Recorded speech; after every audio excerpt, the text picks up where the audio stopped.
policies that satisfies the yearnings and aspirations of Osun residents. The governor therefore appealed to aggrieved party members to sheathe their sword and join hands in ensuring victory for the party in the forthcoming gubernatorial election. Well, it means that the party is very popular. The party is the party of the people. And by extension, the victory of our party in our state, Osun State, sure. Governor Fayemi did very well. So it's only natural that people want somebody that decides to nominate to run their affairs. And also we believe in continuity. And by any standard, I've done very well. So I will expect that people will support me to continue to do what I'm doing for them. So I look forward to winning the election on 16th of July, 2022, by the grace of Almighty God. To them is that they continue to support us. We are there for them, and we'll do better than what we have done now. Give the opportunity to have a second term. The state chairman of the All Progressive Congress, Prince Gboyega Famodun, the Director General of Oyetola's Campaign Council, Senator Ajibola Bashir, Prince Adebayo Adeleke, Engineer Hussein Olaniyan, among other party stalwarts who spoke in turn, emphasized that a vote for the All Progressive Congress in the forthcoming gubernatorial election represents sustenance of good governance under the leadership of Governor Adegboyega Oyetola, as well as a brighter future for the state. Seeing is believing. You can see what is on the ground. This is just one local government, and the way we are doing it is you don't have to bring people from another local government for this kind of rally. Purely Borikpe local government people. That is what you can see. You can see how crowded it is. We have no fear. We are more than prepared. We are ready. And I can tell you that if the use of thugs could be eliminated, if rigging could be eliminated, if snatching of ballot boxes could be eliminated, we don't have opposition. We are winning this election. We are fully prepared. We have mobilized our people to go and pick their PVCs from INEC offices. We have sensitized them on the need to be orderly during elections and not to cause anything that might disturb the progress and the smooth election that we are expecting. So we are fully prepared. Dignitaries on the campaign train with Governor Adegboyega Oyetola, including the wife of the governor, Mrs. Kafayat Oyetola, the deputy governor, Mr. Benedict Alabi, Mrs. Oyefunke Alabi, former deputy governor, Mrs. Grace Titila Oyeponle, secretary to the state government, Prince Wole Oyebamiji, chief of staff to the governor, Dr. Charles Akinola, members of the state executive council, members of the state house of assembly, members of National Assembly, and the leadership of the All Progressive Congress from across the state. From the governor's office, Sanya Onoide reporting. Governor Adegboyega Oyetola has reiterated his commitment towards peaceful conduct of the forthcoming gubernatorial election in the state of Osun. Governor Oyetola gave the reassurance at the All Progressives Congress AP Secretariat in Osogbo, the state capital, while receiving the representatives of the National Democratic Institute. Governor's office correspondent Sanya Onoide also files in details of the report. While receiving the representatives of the National Democratic Institute at the All Progressive Congress Party Secretariat Osogbo, the state capital, Governor Adegboyega Oyetola reiterated his commitment towards peaceful conduct of the forthcoming gubernatorial election. Governor Oyetola, who appreciated the team for their concern in good governance and entrenchment of democratic system, explained that the All Progressive Congress has always led by example in all its activities, adding that election into public offices should not be a do-or-die affair. We've been practicing what you enumerated there ever since we've been. We did the primary election in February. It went well without any incident of any violence. We conducted several other primary elections. Congress has been peaceful all through. So we believe it is important for us to ensure that we have a free, fair, and credible election at any point in time. The team, led by Innocent Idibia, popularly known as Two-Face, and Veronica Onoja, said that the National Democratic Institute is particularly committed towards Vote Not Fight campaign and stop violence against women in politics across the country. The team said that it is currently going around to engage all political parties in the governorship election on the need to play the game according to the rule, as well as ensuring violence-free election, encouraging women participation in politics, and creating stiffer penalties for perpetrators of electoral violence. Say thank you to every cabinet member of your government. I want to say thank you to all the party leaders, everybody that has contributed to making your stewardship of Osun State a successful one so far, and we pray that we wish you all the best. We are working towards deterring violence against women in election, and this we believe can be done by the implementation of the VAP law. By the time we punish one or two persons, I believe people who have tendencies of committing violence against women are going to be scared, and they will definitely stop committing them. Violence against women, either in private or public life. From the governor's office, Sanya Ononide reporting. The All Progressives Congress APC has constituted an 86-member National Campaign Council for the Osun governorship election.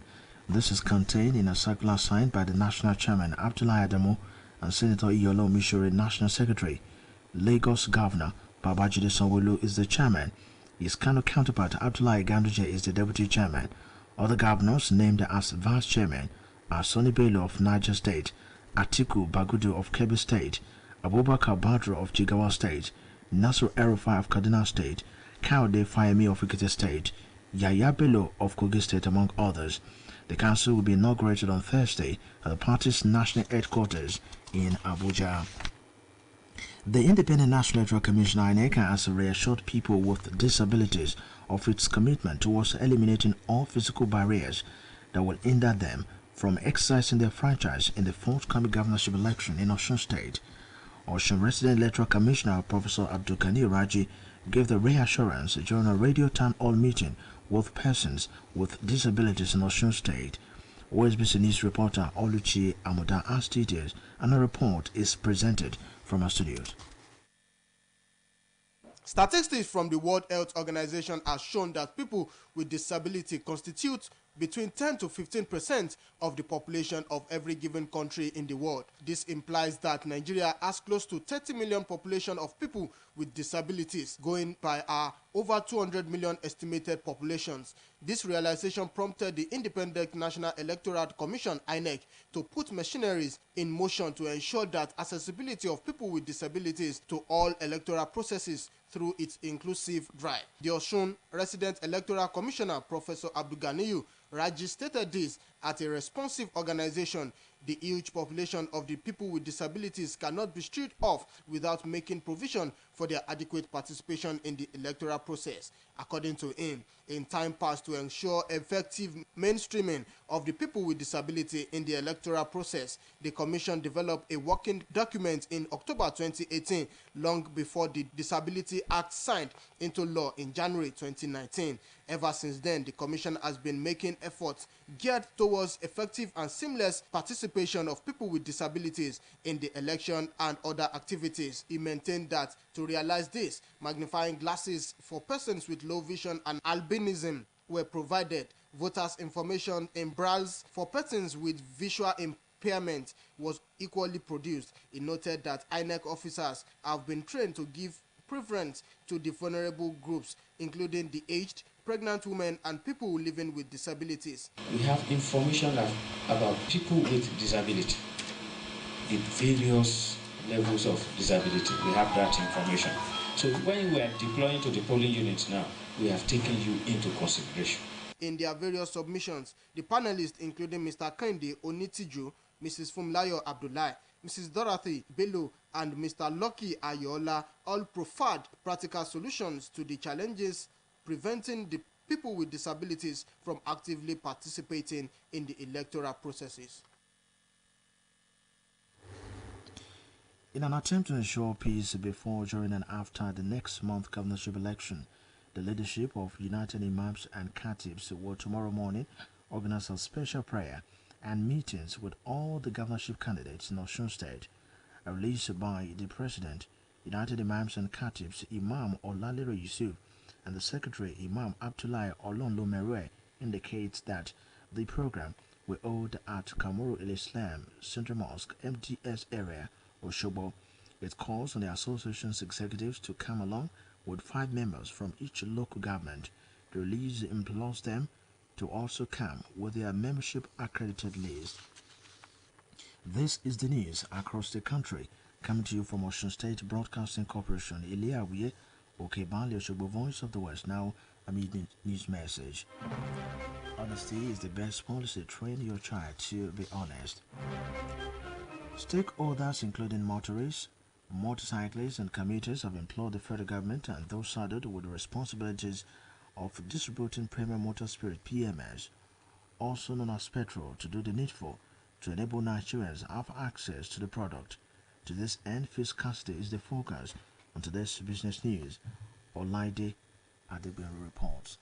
In the last 3 days or thereabouts, motorists, cyclists, and commuters have been experiencing untold hardship before getting fuel, otherwise known as the Premium Motor Spirit (PMS), into their vehicles and motorcycles. Visits by OSBC Business News reporter to some filling stations in Oshobo, the state capital, revealed that motorists and cyclists are not finding it easy at the few of the petrol stations that are dispensing this essential commodity. Some filling station in Oshobo attributed the shortfall in the supply of PMS to members of Independent Petroleum Marketers Association of Nigeria (IPMAN), who are not supplying the commodity adequately. Those who spoke with OSBC Business News reporter maintained that it is high time that the federal government and IPMAN find a lasting solution to the issue of reoccurring fuel scarcity, which is invariably dovetailing to unnecessary increase in the prices of petrol and consequently prices of other commodities that rely on transportation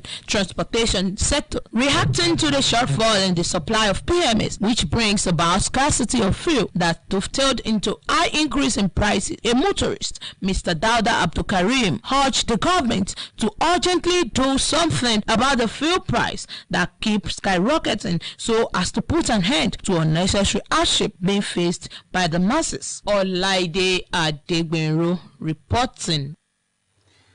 The academic and professional profiles of Professor Odunayo Clement speaks volume of his competence to serve, just as his pledge to sustain the university higher in global reckoning is noted.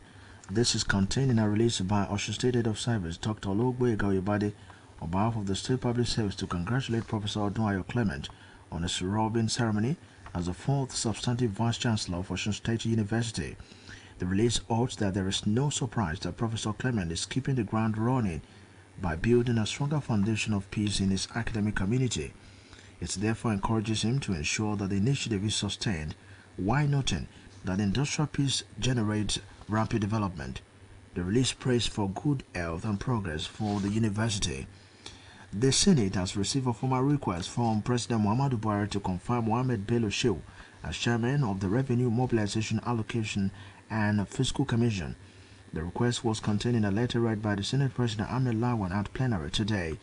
In a related development, the Senate President Ahmed Lawan forwarded President Buhari's request to confirm the nomination of Joe Aniko Michael Oyane for appointment as Substantive Director General (CEO) for the Infrastructure Concession Regulatory Commission (ICRC) to the Committee on Works. Also forwarded was the President's request for the confirmation of Umar Yahya as co-chairman of the Governing Council of Unclaimed Funds to the Committee on Banking, Insurance and Other Financial Institutions, while both nominees are expected to appear before the relevant committees for screening. Speaker of the State of Osun House of Assembly, Honorable Timothy Owoye, has donated a 500 kV transformer to address lingering power outage, confirming residents of Okeano Community, Bolondro area in Ilesha. It will be recalled that a few weeks ago, residents of Bolondo area in Elisha called on Honorable Timothy Owe to come to their aid on the restoration of power supply to the community.